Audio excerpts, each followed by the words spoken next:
Bonjour et bienvenue sur le podcast Un caillou dans la chaussure. La question du jour nous vient de Jean-Michel, directeur du service informatique. Je dois faire un entretien de recadrage avec un collaborateur sanguin qui oppose toutes mes remarques. Comment garder mon cap alors que je crains le conflit et la tension ? C'est comme ça que tu gères les conflits ?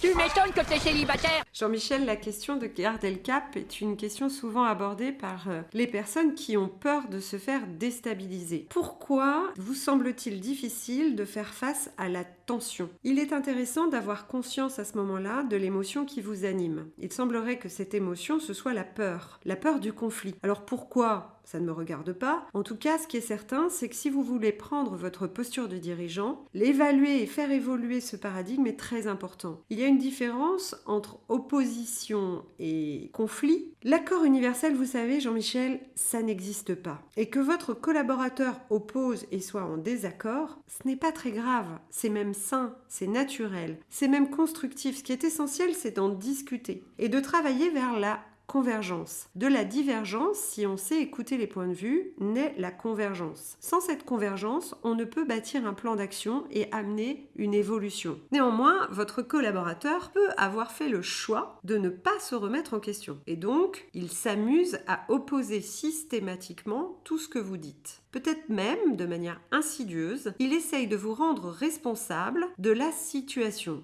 Il refuse de se remettre en question et cherche un bourreau. Il est la victime, vous êtes le bourreau. Et bien là, Jean-Michel, vous devez adopter une posture très nette d'adulte à adulte. Vous n'êtes pas le parent, il n'est pas l'enfant. Vous n'êtes pas le bourreau, il n'est pas la victime. Vous n'êtes pas responsable de tout, Jean-Michel. Vous êtes simplement responsable de la performance de l'entreprise. Et pour réussir à tenir la performance de l'entreprise, vous devez impérativement lui faire comprendre son périmètre, là où il en est en termes de maîtrise de ses compétences, ce qui est positif et ce qui ne l'est pas. Le reste, vous n'en êtes pas responsable. Vous ne pouvez pas tout porter sur vos épaules. Si vous vous sentez responsable, vous allez développer un sentiment de culpabilité. Et comme il est malin, il va jouer avec. Il va travailler sur du chantage affectif. Raison pour laquelle vous craignez la tension. Parce que vous vous sentez un peu trop responsable de sa position. Sauf que vous n'êtes pas son père. Donc voilà, Jean-Michel, comprendre que votre seule responsabilité, c'est de ne pas être responsable de tout. Cela vous fera faire un grand pas vers l'acceptation de la tension